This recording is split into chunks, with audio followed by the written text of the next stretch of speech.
Good morning student of class 7। आज हम हिंदी वसंत का चैप्टर 15 नीलकंठ का अभ्यास कार्य करेंगे। ठीक है, देखिए पहला प्रश्न, मोर और मोरनी के नाम किस आधार पर रखे गए। ठीक है, आपको याद होगा पिछले ही हफ्ते हमने इसका क्या एक्सप्लेनेशन देखा था लेसन का। ठीक है, तो उसमें याद होगा आपको कि मोर का नाम क्या था, नीलकंठ था, और मोरनी का नाम क्या था, राधा था। ठीक है, इसका उत्तर देखते हैं हम लोग। नीली गर्दन के कारण मोर का नाम नीलकंठ रखा गया और मोरनी सदा मोर, किस मोर की बात हो रही, नीलकंठ की छाया के समान उसके साथ साथ रहती थी। ठीक है, जिसके कारण उस मोरनी का नाम क्या रखा गया, राधा रखा गया। ठीक है, अगला प्रश्न देखिए, जाली के बड़े घर में पहुंचने पर मोर के बच्चों का किस प्रकार स्वागत हुआ। ठीक है, उत्तर देखिए, मोर और मोरनी को जब जाली के बड़े घर में पहुंचाया गया तो दोनों का स्वागत ऐसे किया गया जैसे नववधू के आने पर किया जाता है। नववधू माने नई नई दुल्हन जब आती है घर में तो उसका खूब हम लोग क्या करते हैं, स्वागत करते हैं, वैसे ही स्वागत किया गया। ठीक है, लक्का कबूतर जो था वो नाचना छोड़कर उनके चारों ओर घूम घूम कर गुटुर गूं करने लगा। खरगोश उनका निरीक्षण करने लगे तथा तोते एक आंख बंद करके उनका परीक्षण करने लगे। ठीक है, इस प्रकार जब मोर और मोरनी जो थे, नीलकंठ और राधा जो बाद में नाम पड़ा, वो जब पहुंचे जाली घर में तो उनका इसी प्रकार स्वागत हुआ। अगला प्रश्न है, लेखिका को नीलकंठ की कौन कौन सी चेष्टाएं भाती थी। आप इसको भी अपने आधार पर लिख सकते हैं। ठीक है, लेखिका को नीलकंठ का गर्दन ऊंची कर देखना, मेघों की सांवली छाया में अपने इंद्रधनुषी पंखों को मंडलाकार बनाकर नाचना। याद है ना, आपको पढ़ाया था मैंने ये। लेखिका के हथेली पर रखे चने को कोमलता से खाना। ठीक है, आपको याद होगा कि लेखिका कहती हैं कि ये वही चोंच है जो विषधर माने सर्प के टुकड़े टुकड़े कर देता है, लेकिन जब लेखिका अपने हाथ पर चने रखती हैं तो इतने हौले हौले धीरे धीरे खाता है नीलकंठ कि लेखिका के हाथ में उसकी चोंच हथेली पर छू भी नहीं पाती है, इतनी कोमलता से खाता है। यही सारी आदि प्रकार की चेष्टाएं लेखिका महादेवी वर्मा जी को बहुत भाती थी। ठीक है, अगला प्रश्न संख्या हम लोग देखते हैं, प्रश्न संख्या 4। इस आनंदोत्सव की रागनी में बेमेल स्वर कैसे बज उठा।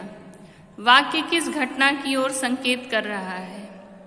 ठीक है, इस आनंदोत्सव की रागनी में बेमेल स्वर कैसे बज उठा, यह वाक्य इस घटना की ओर संकेत कर रहा है कि कुब्जा मोरनी जो थी वह राधा और नीलकंठ की मित्रता के बीच में आ गई थी। आपको याद होगा, लेखिका एक और बाद में जाती हैं तो मोरनी लेके आती हैं जिसका पैर टूटा हुआ था, उसका नाम क्या रखा जाता है, कुब्जा रखा जाता है। ठीक है, तो कुब्जा को राधा और नीलकंठ की मित्रता नहीं भाती थी। कुब्जा का स्वभाव उसके नाम से मेल खाता था। ठीक है, अर्थात वह कैसी थी, झगड़ालू प्रवृत्ति की थी। वह नीलकंठ और राधा को साथ नहीं देख पाती थी। वह जब भी राधा को नीलकंठ के साथ देखती तो राधा को नोचने लगती थी। इसी कोलाहल और द्वंद्व के कारण नीलकंठ दुखी रहने लगा और उसकी यही जो कारण था उसकी मृत्यु का कारण बनी। ठीक है, कुब्जा जो थी वह उसकी मृत्यु का कारण बनी। अगला प्रश्न संख्या 5 है, वसंत ऋतु में नीलकंठ के लिए जाली घर में रहना असहनीय क्यों हो जाता था। ठीक है, नीलकंठ को फलों के वृक्षों से अधिक पुष्पित व पल्लवित वृक्ष भाते थे। इसलिए जब वसंत में आम के वृक्ष सुनहरी मंजरियों से लद जाते तो नीलकंठ के लिए जाली घर में रहना असहनीय हो जाता था। वह बाहर जाने का प्रयास करता, तब लेखिका को उसे बाहर छोड़ना ही पड़ता था। ठीक है, क्योंकि मोर की प्रवृत्ति होती है कि जब मौसम सुहावना हो और पौधे पल्लवित पुष्पित हों तो वह क्या नृत्य करते हैं। ठीक है, अगला प्रश्न संख्या 6 देखते हैं हम लोग। जाली घर में रहने वाले सभी जीव एक दूसरे के मित्र बन गए थे, पर कुब्जा के साथ ऐसा संभव क्यों नहीं हो पाया था?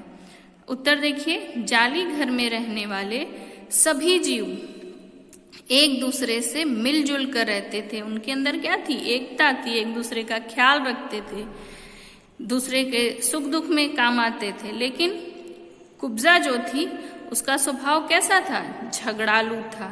वह सबसे झगड़ा करती रहती थी, एकदम अलग रहती थी और उसके अंदर इतना जलन था कि वह जलन के कारण सभी जो जीव जंतु उसके पास जाते थे उनको नोचने लगती थी, जिसके कारण वह किसी की भी मित्र नहीं बन पाई। आपका स्वभाव आपकी मित्रता के लिए बहुत मायने रखता है। ठीक है, जिसका जैसा स्वभाव रहता है उसकी मित्रता भी वैसे ही व्यक्तित्व के लोगों से मेल खाती है। ठीक है, तो कुब्जा का स्वभाव अच्छा नहीं था। अगला प्रश्न है अंतिम इस पाठ का। नीलकंठ ने खरगोश के बच्चे को सांप से किस तरह बचाया? एक प्रश्न है। दूसरा इसी में प्रश्न है, इस घटना के आधार पर नीलकंठ के स्वभाव की विशेषताओं का उल्लेख कीजिए। पहला देखते हैं, नीलकंठ ने खरगोश के बच्चे को सांप से किस तरह बचाया। ठीक है, एक दिन जब सांप जाली के भीतर पहुंच गया, सभी जीव जंतु भागकर इधर उधर छिप गए। केवल एक शिशु खरगोश सांप की पकड़ में आ गया। उस खरगोश को निगलने के लिए सांप ने अपने मुंह में आधा भर लिया। तब खरगोश के बच्चे के मुंह से धीमी सी चीख निकली। तभी नीलकंठ ने खरगोश की चीख सुनी और अपनी चोंच से सांप के फन के नीचे प्रहार किया, जिससे क्या हुआ? सांप की पकड़ ढीली हुई और खरगोश का शावक माने बच्चा, सांप के मुंह से बाहर आ गया और इस प्रकार से नीलकंठ ने बच्चे को बचाया। अगला है नीलकंठ के स्वभाव की विशेषताएं। कई सारी हैं, आप अपने आधार पर भी लिख सकते हैं, एक दो मैं बता रही हूं, उसको लिखिए। नीलकंठ दयालु तथा परोपकारी स्वभाव का था। वह सभी पक्षियों के साथ प्रेम पूर्वक मिलजुल कर रहता था, सभी का ख्याल रखता था। वह अन्य जीव जंतुओं को अपना संरक्षण प्रदान करता था, अर्थात सबकी सुरक्षा का जिम्मा अपने ऊपर लिया था। ठीक है, इस प्रकार से आप हिंदी वसंत पाठ नीलकंठ के सभी प्रश्न उत्तरों को सही सुंदर लिखावट में लिखेंगे। आप मात्राओं पे बहुत गलतियां करते हैं, इसलिए लिखते समय मात्राओं पर ध्यान दीजिए और अच्छी राइटिंग में लिखिए। आज की कक्षा हम यहीं पर समाप्त करते हैं। धन्यवाद।